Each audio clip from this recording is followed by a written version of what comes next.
Hello everyone, my name is Monica Stevenson and I'm here to talk to you about my final project, which is titled the Tribuga Port project. I'm going to try to make this very short and sweet, so hopefully I can do so. We're going to start by taking a look at the project. It will consist of a deep water port down in Colombia that is estimated to cost about $1 billion. So this is where it will be located. This is the country of Colombia. Obviously, it's not all there, but this is the area. This is the department or the state of Choco.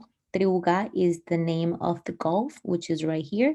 And this is basically an estimated depiction of what the port will look like. Nuki is the closest city to Tribugá, and it does not have direct contact or road systems that will connect the two of them, or even these two with the inner part of the country. It will consist of 2.2 miles of port that will vary between 49 to 66 feet of in depth, and it will have a capacity to receive ships carrying up to 200,000 tons of products or merchandise. Something important to mention is that the relevance of this project is because Colombia is the only Latin American country without a deep water port in the Pacific, so there has been push to make this project actually happen. So we'll continue with a little bit more of the description of the project. It will also include a train system that will be 47 miles long. It will connect the Tribugá and Nuki communities to the inner city of Quibdó, which is the capital city of the state, and will also entail road expansions, and it is estimated to create about 3,384 jobs. So, about the impact area, as I mentioned before, Nuki is the closest city to the Gulf, and so it has a population of 7,000 people. Most of the communities in here in this area are historically disenfranchised. So we have Afro-Colombian townships, about 8 of them, and 13 indigenous communities that heavily rely on subsistence fishing and collecting and sell fish like crabs and mussels for sale.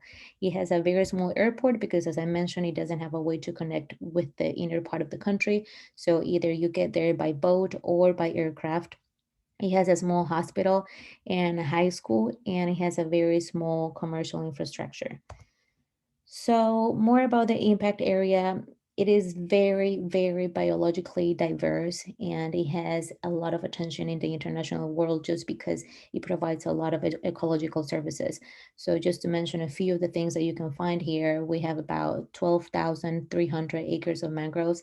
As most of you may know, mangroves are really important for carbon capture, and it also is home or the hotspot for humpback whales that come to the area annually to basically give birth to their offsprings. We receive about 1,500 of them annually. It is also home to the Utria National Park, which is a landmark for the country, and a lot of tourists actually visit this because it has a lot of pristine forest. And as I mentioned before, it's one of the most biologically diverse spots in the whole world. So a little bit more about the local economy for the communities here. We have they rely heavily rely on artisanal fishing, and they receive about 10,000 visitors annually that bring about $1.4 million in tourism. The country also receives carbon credits for the ecological services that are provided by this area, and actually the communities in this area receive payments for ecosystem services. So basically these are projects that are intended to have the community engage in conservation efforts so that they actually do not end up wanting to develop the area just because basically conservation is not profitable. So the idea of these payments for ecosystem services is to encourage the communities to support the ecosystems that they have around them and not exploit them in an unsustainable way, basically. So, as a comparative community, I don't even have to go too far to find one. There is actually one right down the street from where this will be placed. So, Buenaventura Port was the first the first and only port that Colombia has, and it's only 120 miles south from Tribuga, which is where the project would be built. It was the first port of Colombia, and as I already mentioned, and it is the largest contributor to the GDP of the country because it brings 60% of all Colombian imports and exports actually come from this port. So it is a very economically active area for the country. A little bit more about this port, even though it is very economically active. It has one of the highest poverty rates in the country. It's about 80%.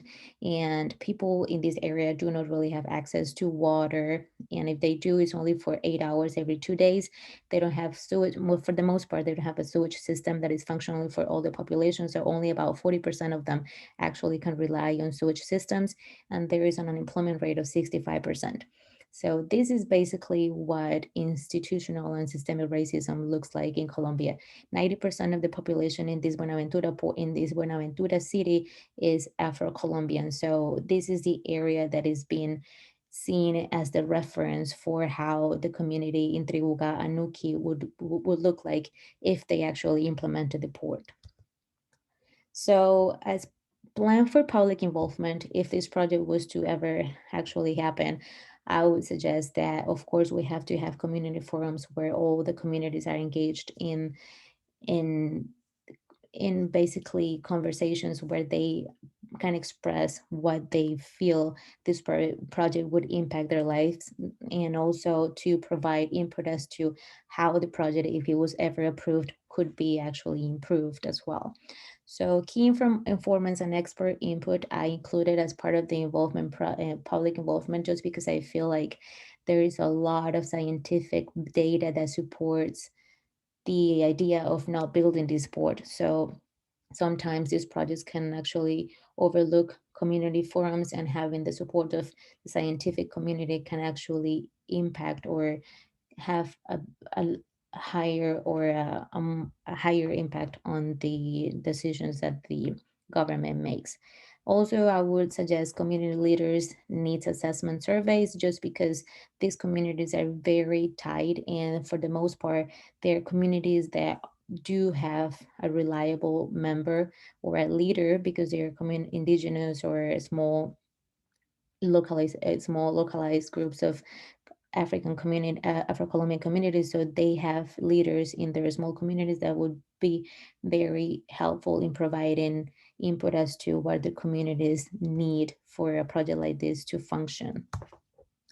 So the impact variables that I chose, even though I could have basically chosen all of them, I chose population change just because having the port there obviously will increase the influx of people, and also another impact variable that I chose was enhanced economic inequities. Just having the Buenaventura project as the reference, we can see how this actually, instead of helping the local economy, ended up making it worse. So I would say this is something very worth looking into. Also, changing the commercial and industrial focus of the area. As I said, they are heavily reliant on fishing and subsistence agriculture. So having something like this coming to the area will definitely change the focus of their human capital. The similarity in religious and cultural practices.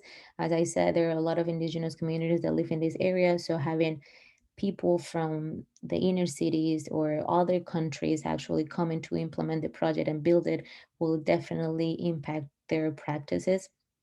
Also, disruption of social networks. These communities have a completely different idea of what development looks like, right? So they heavily rely on their environment. They actually have a connection to the land and to their ecosystems. So having the idea of progress as we perceive it in the Western world is basically going to disrupt the way they connect with other people and how tight their communities are. Change in community infrastructure. It will obviously be impacted by a project like this one, because communities are going to shift from subsistence agriculture and fishing to wanting to explore other industries, and basically it will disrupt, or it will increase the need for in, for in, the need for investment in roads, housing, lodging, and all the social services that they might need. Also, effects on known culture, historical, and archaeological resources. As I said, this is an area that is very culturally diverse, so they have a lot of connection to the land that will be disrupted by a project such as the Tribuga Port. So I chose three that I think could be mitigated, although honestly, it was very hard for me to come up with this just because I think this project is completely detrimental not only to the ecologically and biological diversity of this area, but to the cultural wealth of the country. I would definitely never approve of a project like this one. But if there was ever the case that this was approved for enhanced economic inequities, I would obviously suggest a way to mitigate this would be to invest in human capital. As I already mentioned, there's only one high school in the area, and their idea of development is not for them to become wealthy, so they are okay with such conditions as of now. So if the project was to ever be developed, they would need to invest in the community just so they are actually able to perform jobs at the port, right? So if there is no human capital that can support the activities of the project, what will end up happening is that people from other cities will come to their area, and the poverty and the unemployment rates of the locals is actually going to increase.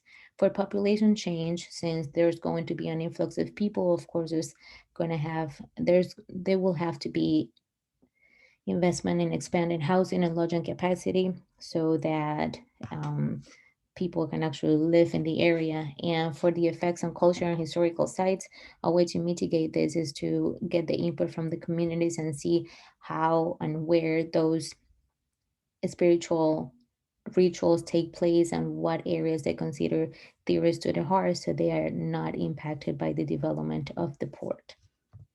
So basically, I would like to finish by with this quote. This is from Alexander Rincon. He's a very well-known anthropologist in the country from one of the best universities in Latin America, and he basically says, "Extractive projects generally introduce more poverty into a region because of the private short-term monetary benefits for a chosen few, and more social long-term costs than monetary gains."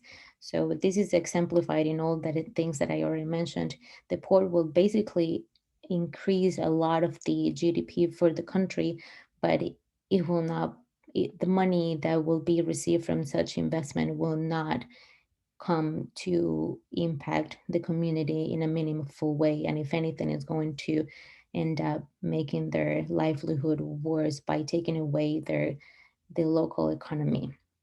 So that's basically what I got for you. If you guys have any questions, please comment below and I will make sure to get back to you. And thank you for watching.